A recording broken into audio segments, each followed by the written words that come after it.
इंदिरा गांधी भारत की तीसरी प्रधानमंत्री इंदिरा प्रियदर्शिनी गांधी, जन्म उपनाम नेहरू, 19 नवंबर 1917 31 अक्टूबर 1984, वर्ष 1966 से 1977 तक लगातार 3 पारी के लिए भारत गणराज्य की प्रधानमंत्री रहीं और उसके बाद चौथी पारी में 1980 से लेकर 1984 में उनकी राजनैतिक हत्या तक भारत की प्रधानमंत्री रहीं। वे भारत की प्रथम और अब तक एकमात्र महिला प्रधानमंत्री रहीं।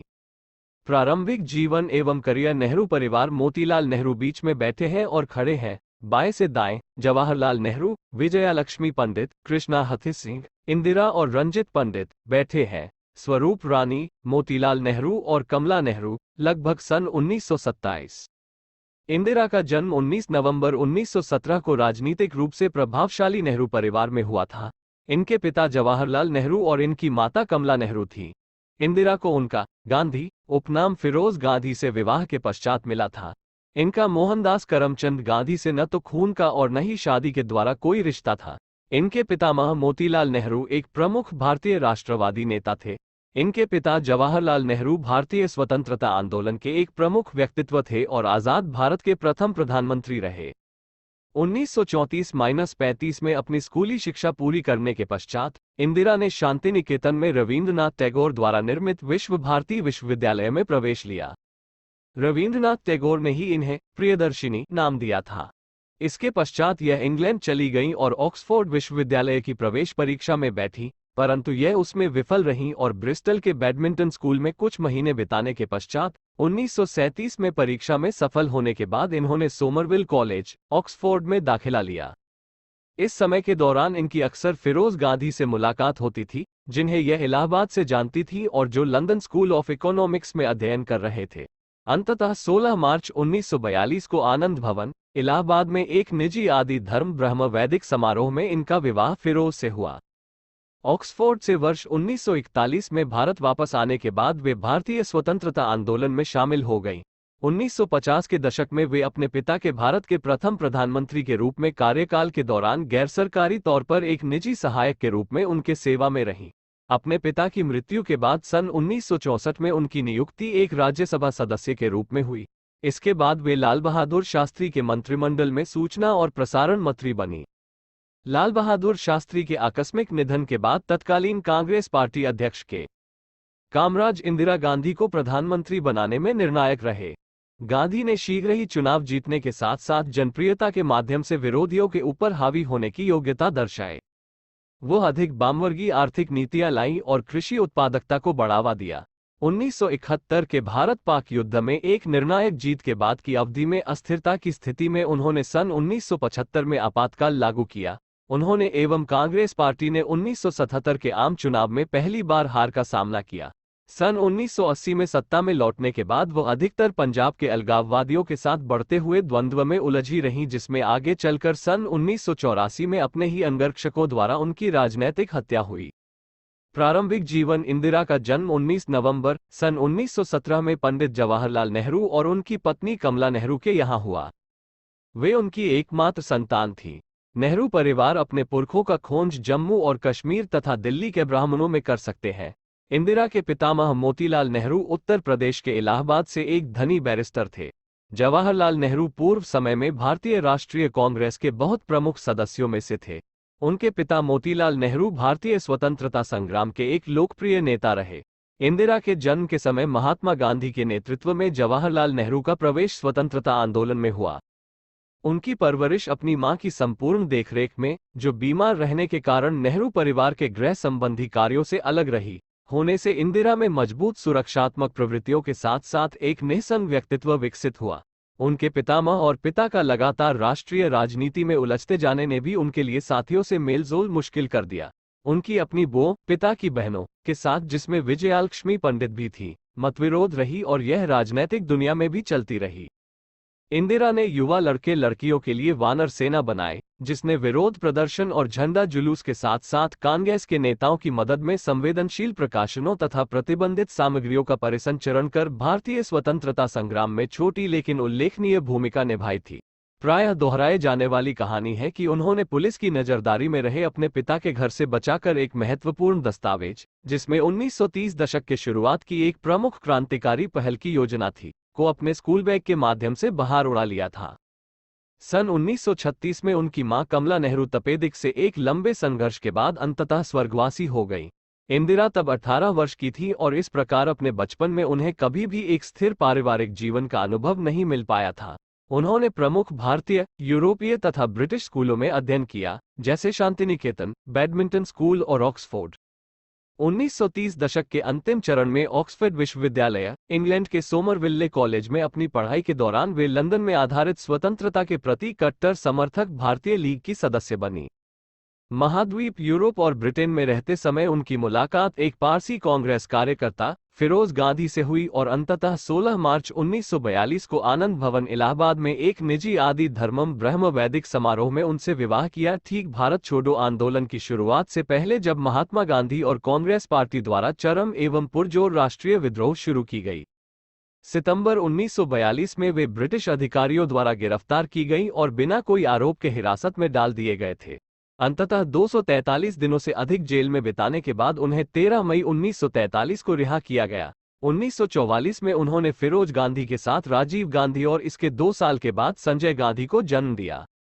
सन 1947 के भारत विभाजन अराजकता के दौरान उन्होंने शरणार्थी शिविरों को संगठित करने तथा पाकिस्तान से आए लाखों शरणार्थियों के लिए चिकित्सा संबंधी देखभाल प्रदान करने में मदद की। उनके लिए प्रमुख सार्वजनिक सेवा का ये पहला मौका था। गांधीगण बाद में इलाहाबाद में बस गए, जहां फिरोज ने एक कांग्रेस पार्टी समाचार पत्र और एक बीमा कंपनी के साथ काम किया। उनका वैवाहिक जीवन प्रारंभ में ठीक रहा, लेकिन बाद में जब इंदिरा अपने पिता के पास नई दिल्ली चली गई, उनके प्रधानमंत्रित्व काल में जो अकेले 3 मूर्ति भवन में एक उच्च मानसिक दबाव के माहौल में जी रहे थे, वे उनकी विश्वस्त, सचिव और नर्स बनी। उनके बेटे उसके साथ रहते थे, लेकिन वो अंततः फिरोज से स्थायी रूप से अलग हो गई, यद्यपि विवाहित का तगमा जुटा रहा। जब भारत का पहला आम चुनाव 1951 में समीपवर्ती हुआ, इंदिरा अपने पिता एवं अपने पति जो रायबरेली निर्वाचन क्षेत्र से चुनाव लड़ रहे थे, दोनों के प्रचार प्रबंध में लगी रही। फिरोज अपने प्रतिद्वंदिता चयन के बारे में नेहरू से सलाह मशविरा नहीं किया था और यद्यपि वो निर्वाचित हुए, दिल्ली में अपना अलग निवास का विकल्प चुना। फिरोज ने बहुत ही जल्द एक राष्ट्रीयकृत बीमा उद्योग में घटे प्रमुख घोटाले को उजागर कर अपने राजनैतिक भ्रष्टाचार के विरुद्ध लड़ाकू होने की छवि को विकसित किया, जिसके परिणामस्वरूप नेहरू के एक सहयोगी, वित्त मंत्री, को इस्तीफा देना पड़ा। तनाव की चरम सीमा की स्थिति में इंदिरा अपने पति से अलग हुई।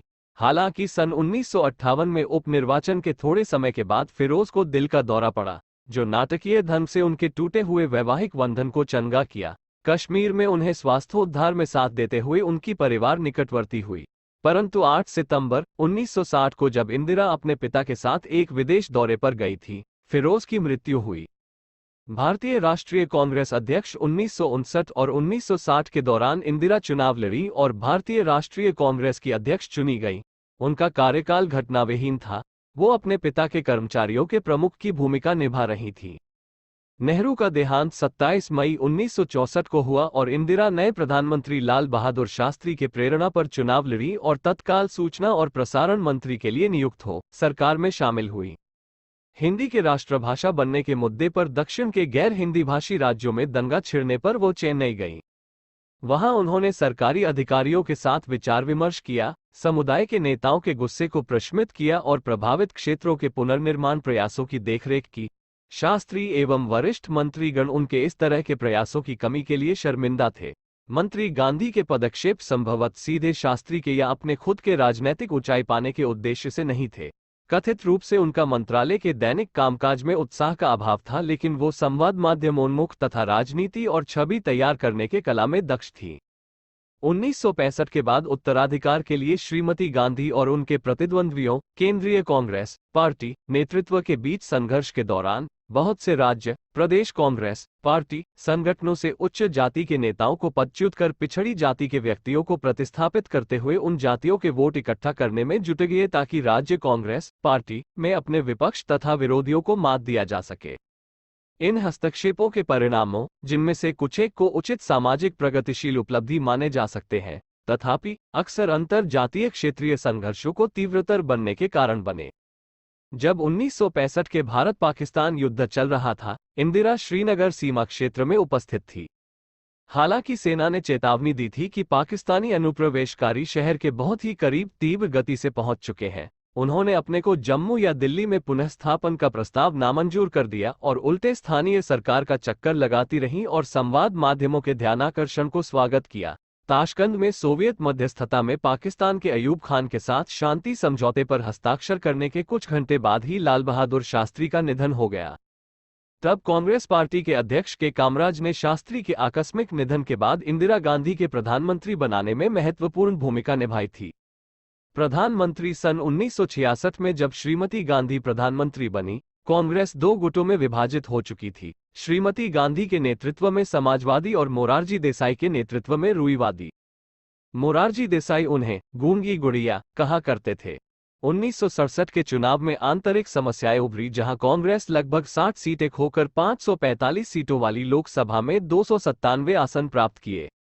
उन्हें देसाई को भारत के उप प्रधानमंत्री और वित्त मंत्री के रूप में लेना पड़ा। 1969 में देसाई के साथ अनेक मुद्दों पर असहमति के बाद भारतीय राष्ट्रीय कांग्रेस विभाजित हो गई। वे समाजवादियों एवं साम्यवादी दलों से समर्थन पाकर अगले 2 वर्षों तक शासन चलाए। उसी वर्ष जुलाई 1969 को उन्होंने बैंकों का राष्ट्रीयकरण किया। 1971 में बांग्लादेशी शरणार्थी समस्या हल करने के लिए उन्होंने पूर्वी पाकिस्तान की ओर से, जो अपनी स्वतंत्रता के लिए लड़ रहे थे, पाकिस्तान पर युद्ध घोषित कर दिया। 1971 के युद्ध के दौरान राष्ट्रपति रिचर्ड निक्सन के अधीन अमेरिका अपने 7वें बेड़े को भारत को पूर्वी पाकिस्तान से दूर रहने के लिए यह वजह दिखाते हुए कि पश्चिमी पाकिस्तान के खिलाफ एक व्यापक हमला विशेष रूप से कश्मीर के सीमा क्षेत्र के मुद्दे को लेकर हो सकती है, चेतावनी के रूप में बंगाल की खाड़ी में भेजा। ये कदम प्रथम विश्व से भारत को विमुख कर दिया था और प्रधानमंत्री गांधी ने अब तेजी के साथ एक पूर्व सतर्कतापूर्ण राष्ट्रीय सुरक्षा और विदेश नीति को नई दिशा दी। भारत और सोवियत संघ पहले ही मित्रता और आपसी सहयोग संधि पर हस्ताक्षर किए थे, जिसके परिणामस्वरूप 1971 के युद्ध में भारत की जीत में राजनैतिक और सैन्य समर्थन का पर्याप्त योगदान रहा। परमाणु कार्यक्रम लेकिन जनवादी चीन गणराज्य से परमाणु खतरे तथा 2 प्रमुख महाशक्तियों की दखलंदाजी में रुचि भारत की स्थिरता और सुरक्षा के लिए अनुकूल नहीं महसूस किए जाने के मद्देनजर गांधी का अब एक राष्ट्रीय परमाणु कार्यक्रम था। उन्होंने नए पाकिस्तानी राष्ट्रपति जुल्फिकार अली भुट्टो को 1 सप्ताह तक चलने वाली शिमला शिखर वार्ता में आमंत्रित किया था। वार्ता के विफलता के करीब पहुंच दोनों राज्य प्रमुख ने अंततः शिमला समझौते पर हस्ताक्षर किए, जिसके तहत कश्मीर विवाद को वार्ता और शांतिपूर्ण ढंग से मिटाने के लिए दोनों देश अनुबंधित हुए।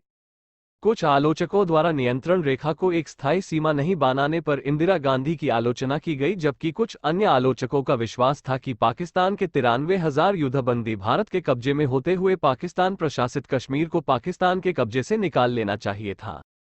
लेकिन ये समझौता संयुक्त राष्ट्र तथा किसी तीसरे पक्ष के तत्काल हस्तक्षेप को निरस्त किया एवं निकट भविष्य में पाकिस्तान द्वारा किसी बड़े हमले शुरू किए जाने की संभावना को बहुत हद तक घटाया। भुट्टो से एक संवेदनशील मुद्दे पर संपूर्ण आत्मसमर्पण की मांग नहीं कर उन्होंने पाकिस्तान को स्थिर और सामान्य होने का मौका दिया। वर्षों से ठप पड़े बहुत से संपर्कों के माध्यम से व्यापार संबंधों को भी पुनः सामान्य किया गया। स्माइली बुद्धा के अनौपचारिक छाया नाम से 1974 में भारत ने सफलतापूर्वक एक भूमिगत परमाणु परीक्षण राजस्थान के रेगिस्तान में बसे गांव पोखरण के करीब किया। शांतिपूर्ण उद्देश्यों के लिए परीक्षण का वर्णन करते हुए भारत दुनिया की सबसे नवीनतम परमाणु शक्तिधर बन गया। हरित क्रांति 1960 के दशक में विशेषीकृत अभिनव कृषि कार्यक्रम और सरकार प्रदत्त अतिरिक्त समर्थन लागू होने पर अंततः भारत में हमेशा से चले आ रहे खाद्यान्न की कमी को मूलतः गेहूं, चावल, कपास और दूध के संदर्भ में अतिरिक्त उत्पादन में बदल दिया। बजाय संयुक्त राज्य से खाद्य सहायता पर निर्भर रहने के, जहां के एक राष्ट्रपति जिन्हें श्रीमती गांधी काफी नापसंद करती थीं, ये भावना आपसी था। निक्सन को इंदिरा चुड़ैल बुढ़िया लगती थी। देश एक खाद्य निर्यातक बन गया। उस उपलब्धि को अपने वाणिज्यिक फसल उत्पादन के विविधीकरण के साथ हरित क्रांति के नाम से जाना जाता है। इसी समय दुग्ध उत्पादन में वृद्धि से आई श्वेत क्रांति से खासकर बढ़ते हुए बच्चों के बीच कुपोषण से निपटने में मदद मिली।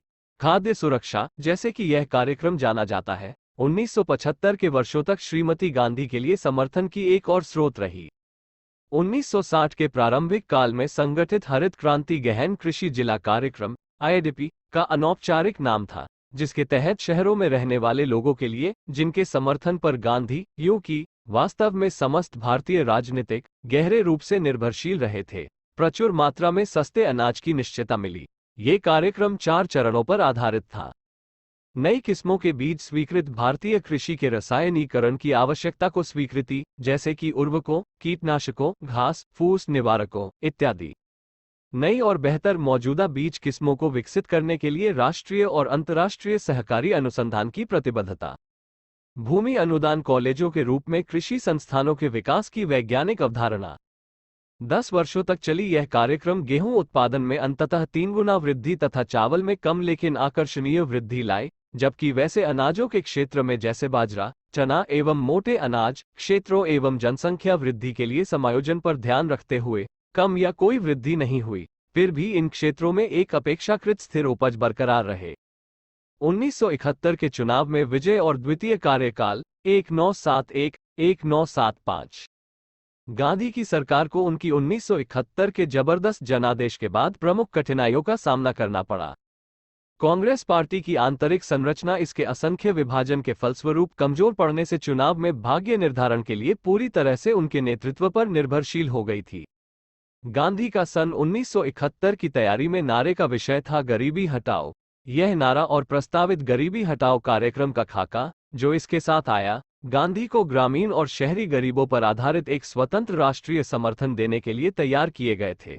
इस तरह उन्हें प्रमुख ग्रामीण जातियों के दबदबे में रहे राज्य और स्थानीय सरकारों एवं शहरी व्यापारी वर्ग को अनदेखा करने की अनुमति रही थी, और अतीत में बेजुबान रहे गरीब के हिस्से कम से कम राजनीतिक मूल्य एवं राजनीतिक भार दोनों की प्राप्ति में वृद्धि हुई। गरीबी हटाओ के तहत कार्यक्रम हालांकि स्थानीय रूप से चलाए गए, परंतु उनका वित्तपोषण, विकास, पर्यवेक्षण एवं कर्मीकरण नई दिल्ली तथा भारतीय राष्ट्रीय कांग्रेस दल द्वारा किया गया। ये कार्यक्रम केंद्रीय राजनैतिक नेतृत्व को समूचे देशभर में नए एवं विशाल संसाधनों के वितरित करने के मालिकाना भी प्रस्तुत किए। अंततः गरीबी हटाओ गरीबों के बहुत कम काम आए। आर्थिक विकास के लिए आवंटित सभी निधियों के मात्र 4% 3 प्रमुख गरीबी हटाओ कार्यक्रमों के हिस्से गए और लगभग कोई भी गरीब से गरीब तबके तक नहीं पहुंची। इस तरह यद्यपि यह कार्यक्रम गरीबी घटाने में असफल रही, इसने गांधी को चुनाव जिताने का लक्ष्य हासिल कर लिया। एक छत्रवाद की ओर झुकाव, गांधी पर पहले से ही सत्तावादी आचरण के आरोप लग चुके थे। उनकी मजबूत संसदीय बहुमत का व्यवहार कर उनकी सत्तारूढ़ भारतीय राष्ट्रीय कांग्रेस ने संविधान में संशोधन कर केंद्र और राज्यों के बीच के सत्ता संतुलन को बदल दिया था। उन्होंने 2 बार विपक्षी दलों द्वारा शासित राज्यों को कानून विहीन तथा अराजक घोषित कर संविधान के धारा 356 के अंतर्गत राष्ट्रपति शासन लागू कर इनके नियंत्रण पर कब्जा किया था। इसके अलावा संजय गांधी, जो निर्वाचित अधिकारियों की जगह पर गांधी के करीबी राजनीतिक सलाहकार बने थे, के बढ़ते प्रभाव पर पी.एन. हक्सर, उनकी क्षमता की ऊंचाई पर उठते समय गांधी के पूर्व सलाहकार थे, ने अप्रसन्नता प्रकट की। उनके सत्तावाद शक्ति के उपयोग की ओर नए झुकाव को देखते हुए जयप्रकाश नारायण, सत्येंद्र नारायण सिन्हा और आचार्य जीवितराम कृपालानी जैसे नामी गिरामी व्यक्तियों और पूर्व स्वतंत्रता सेनानियों ने उनके तथा उनके सरकार के विरुद्ध सक्रिय प्रचार करते हुए भारत भर का दौरा किया। भ्रष्टाचार आरोप और चुनावी कदाचार का फैसला। मुख्य लेख। उत्तर प्रदेश राज्य बनाम राजनारायण। राजनारायण, जो बार बार रायबरेली संसदीय निर्वाचन क्षेत्र से लड़ते और हारते रहे थे, द्वारा दायर एक चुनाव याचिका में कथित तौर पर भ्रष्टाचार आरोपों के आधार पर 12 जून 1975 को इलाहाबाद उच्च न्यायालय ने इंदिरा गांधी के लोकसभा चुनाव को रद्द घोषित कर दिया। इस प्रकार अदालत ने उनके विरुद्ध संसद का आसन छोड़ने तथा 6 वर्षों के लिए चुनाव में भाग लेने पर प्रतिबंध का आदेश दिया। प्रधानमंत्रीत्व के लिए लोकसभा, भारतीय संसद के निम्न सदन या राज्यसभा, संसद के उच्च सदन का सदस्य होना अनिवार्य है। इस प्रकार यह निर्णय उन्हें प्रभावी रूप से कार्यालय से पदमुक्त कर दिया। जब गांधी ने फैसले पर अपील की, राजनीतिक पूंजी हासिल करने को उत्सुक विपक्षी दलों और उनके समर्थक उनके इस्तीफे के लिए सामूहिक रूप से चक्कर काटने लगे। ढेरों संख्या में यूनियनों और विरोधकारियों द्वारा किए गए हड़ताल से कई राज्यों में जनजीवन ठप पड़ गया। इस आंदोलन को मजबूत करने के लिए जयप्रकाश नारायण ने पुलिस को निहत्थे भीड़ पर संभाव्य गोली चलाने के आदेश का उल्लंघन करने के लिए आह्वान किया। कठिन आर्थिक दौर के साथ साथ जनता की उनके सरकार से मोहभंग होने से विरोधकारियों के विशाल भीड़ ने संसद भवन तथा दिल्ली में उनके निवास को घेर लिया और उनके इस्तीफे की मांग करने लगे। आपातकालीन स्थिति 1975-1977। गांधी ने व्यवस्था को पुनर्स्थापित करने के पदक्षेप स्वरूप अशांति मचाने वाले ज्यादातर विरोधियों के गिरफ्तारी का आदेश दे दिया। तदुपरांत उनके मंत्रिमंडल और सरकार द्वारा इस बात की सिफारिश की गई कि राष्ट्रपति फखरुद्दीन अली अहमद इलाहाबाद उच्च न्यायालय के निर्णय के बाद फैले अव्यवस्था और अराजकता को देखते हुए आपातकालीन स्थिति की घोषणा करें। तदनुसार अहमद ने आंतरिक अव्यवस्था के मद्देनजर 26 जून 1975 को संविधान की धारा 352 के प्रावधानानुसार आपातकालीन स्थिति की घोषणा कर दी। डिक्री द्वारा शासन आदेश आधारित शासन कुछ ही महीने के भीतर दो विपक्षी दल शासित राज्यों गुजरात और तमिलनाडु पर राष्ट्रपति शासन थोप दिया गया, जिसके फलस्वरूप पूरे देश को प्रत्यक्ष केंद्रीय शासन के अधीन ले लिया गया। पुलिस को कर्फ्यू लागू करने तथा नागरिकों को अनिश्चितकालीन रोक रखने की क्षमता सौंपी गई एवं सभी प्रकाशनों को सूचना तथा प्रसारण मंत्रालय के पर्याप्त सेंसर व्यवस्था के अधीन कर दिया गया।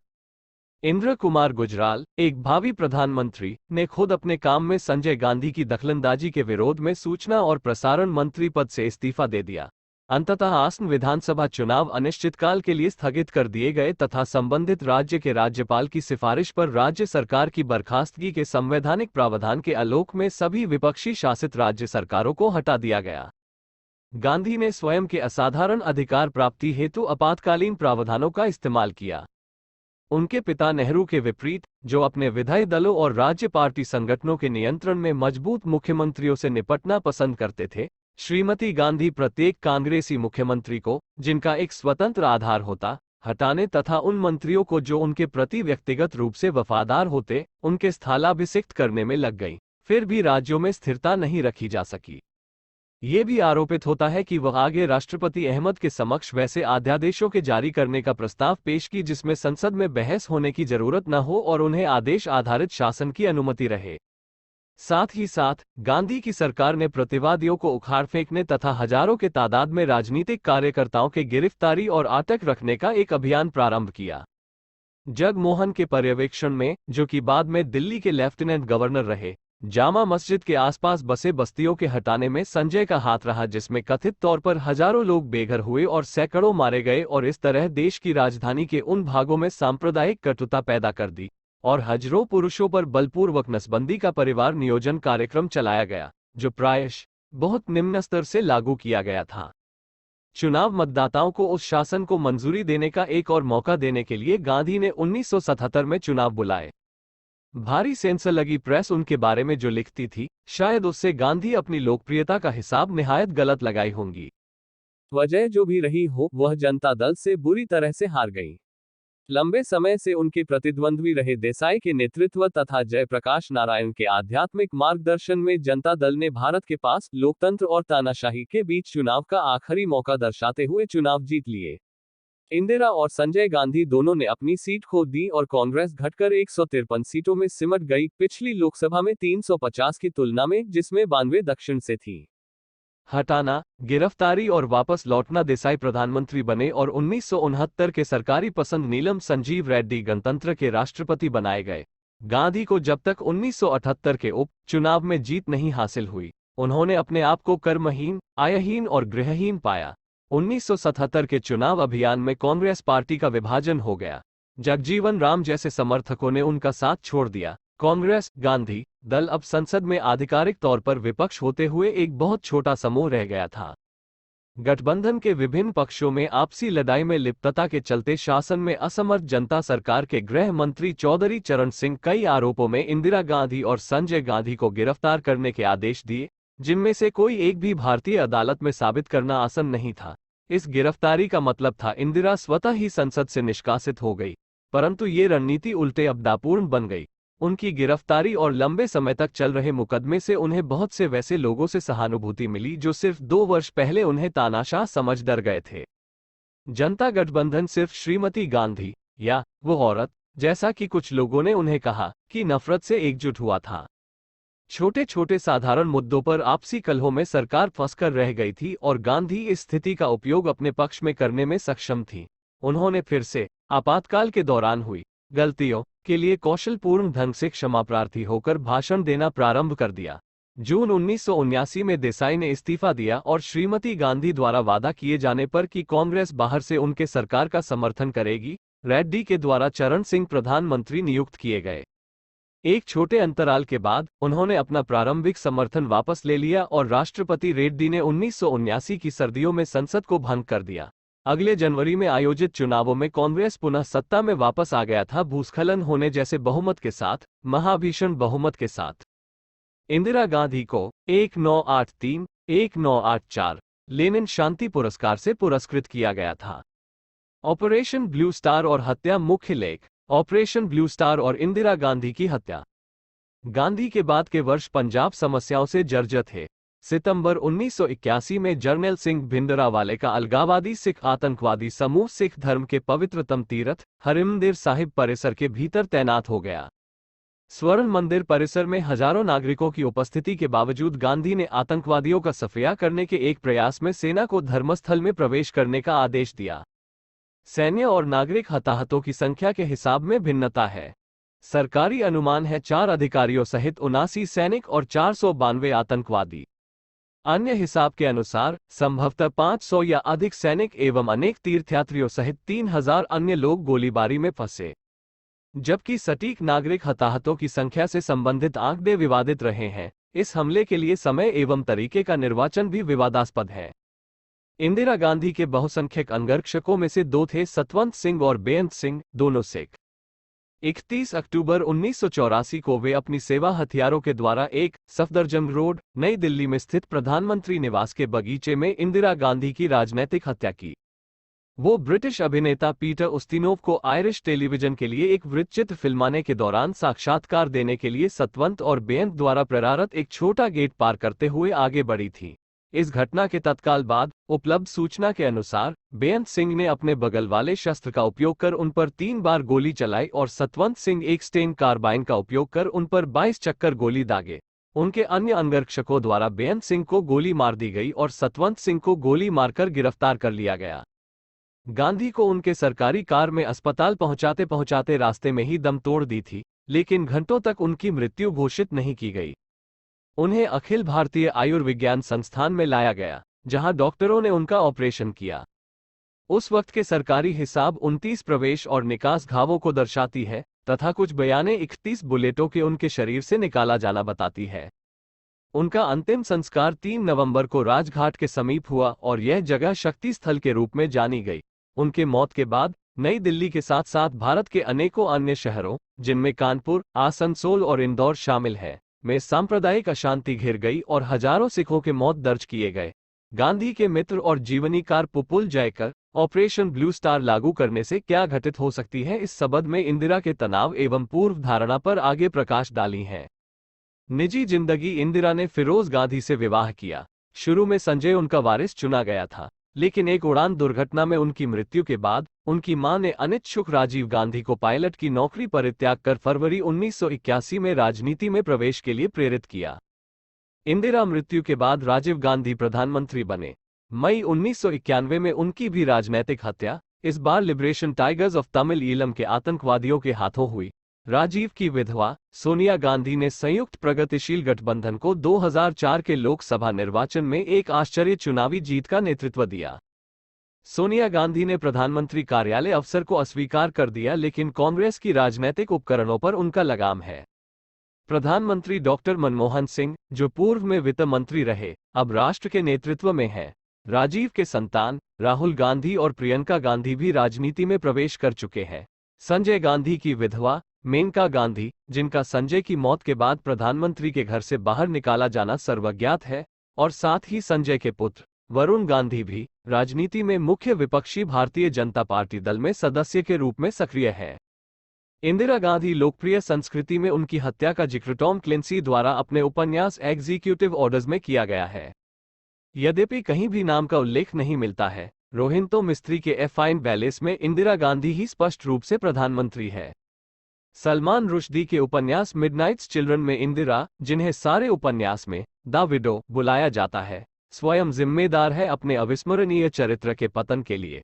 इंदिरा गांधी का ये चित्रण इसमें उनके एवं उनकी नीतियों दोनों के रूखे प्रदर्शन से कुछ खेमों में विवादित है। शशि थरूर की द ग्रेट इंडियन नोवेल में प्रिय दुर्योधन का चरित्र साफ साफ इंदिरा गांधी को संदर्भित करता है।